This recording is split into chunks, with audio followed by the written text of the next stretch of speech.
Hello friends, कैसे हैं आप लोग। मैं आपके लिए लाया हूं एक और नई वीडियो जिसमें मैं आपको बताऊंगा कि माइक्रोसॉफ्ट एक्सेल में ये जो टैब्स हैं इसको हम अगर कोई क्रिएट करना चाहें टैब तो किस तरह कर सकते हैं। ये मेन्यू बार में मुख्तलिफ तरह के टैब दिए गए हैं। इसमें हम अगर अपना कोई टैब क्रिएट करना चाहें तो किस तरह कर सकते हैं, आइए इस क्लास में हम सीखेंगे।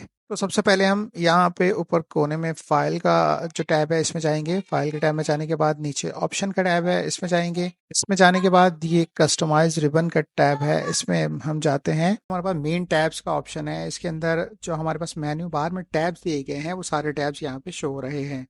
जैसे कि होम है, होम के अंदर फिर ग्रुप्स हैं, आगे क्लिपबोर्ड, फॉन्ट्स और alignment, number, style, cells, rating, Adobe Acrobat. और इसके अंदर फिर मज़ीद आगे जो है हमारे पास मेन्यू टैब में जो आते हैं, मेन्यू बार में टैब्स जो हैं इंसर्ट, पेज लेआउट वगैरह के ऑप्शंस आ रहे हैं। इसके अलावा और भी टैब्स हैं नीचे, फार्मूला, डेटा और इस तरह से टैब सारे इसमें मौजूद हैं। अगर हम इसमें मज़ीद कोई टैब ऐड करना चाहें तो हम वो किस तरह करेंगे। जैसे हम ये इंसर्ट का एक टैब है, इसको सिलेक्ट करते हैं तो हमारे पास जो न्यू क्रिएट होगा टैब वो इसके नीचे आएगा। तो हम यहाँ इंसर्ट टैब के बाद अपना टैब ऐड करना चाह रहे हैं तो सबसे पहले हम ये न्यू टैब में जाएंगे। यहाँ से ये न्यू टैब यहाँ पे शो हो रहा है, इसको हम रीनेम कर देंगे। सपोज कि हम इसको रीनेम करके पेज सेटअप कर देते हैं। और ये पेज सेटअप करने के बाद ओके करेंगे तो ये हमारे पास जो है वो एक टैब ऐड हो गया है। इसको हम यहाँ से ओके करके देखते हैं तो ये हमारे पास देखें जो फार्मूला बार है उसके अंदर पेज सेटअप के नाम से एक टैब शो हो रहा है। अब हम ये देखें कि हमारे पास यहाँ पे पेज सेटअप का टैब तो आ रहा है लेकिन इसके अंदर कोई टूल्स या कमांड्स मौजूद नहीं है, ना कोई ग्रुप है।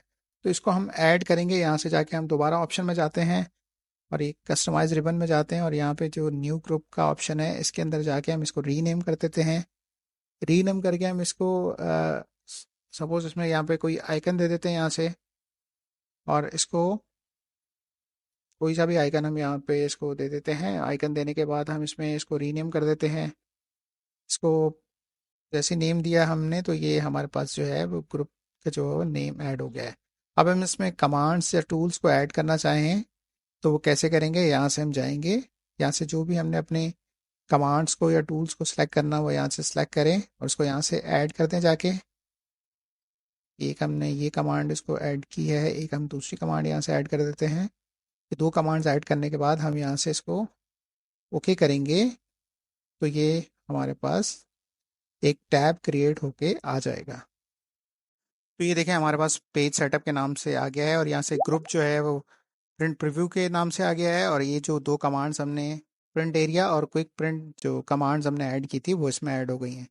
अब हम कोई भी इसमें और मज़ीद ग्रुप्स को ऐड करना चाहें और कमांड्स को ऐड करना चाहें तो इजीली कर सकते हैं। अब हम इसको टैब को अपने रिमूव करना चाहते हैं। यहाँ से हम जाके फाइल में जाके और इसको कस्टमाइज रिबन में जाके यहाँ से जो हमने टैब क्रिएट किया था इसको सिलेक्ट करेंगे और यहाँ से रिमूव कर देंगे। रिमूव करने के बाद यहाँ से ओके करेंगे तो ये हमारे पास जो है वो मेन्यू बार से जो टैब है वो डिलीट हो गया है या ख़त्म हो गया है। तो इस तरह से हम अपना कोई भी टैब ऐड करना चाहें या रिमूव करना चाहें तो आसानी से इसको कर सकते हैं। माइक्रोसॉफ्ट एक्सेल में ये फीचर बड़ा ज़बरदस्त है और अब हम अपने काम के हिसाब से अपना जो है उसको मेन्यू को अरेंज कर सकते हैं और टैब्स को ऐड करना चाहें और टूल्स को ऐड करना चाहें या रिमूव करना चाहें तो इजीली इसको कर सकते हैं। तो ये वीडियो आपको पसंद आई हो तो इसको लाइक कीजिएगा, चैनल को सब्सक्राइब कीजिएगा और बेल आइकन को दबाना ना भूलिएगा ताकि इस तरह की मालूमाती वीडियोज़ आप तक पहुंचती रहें।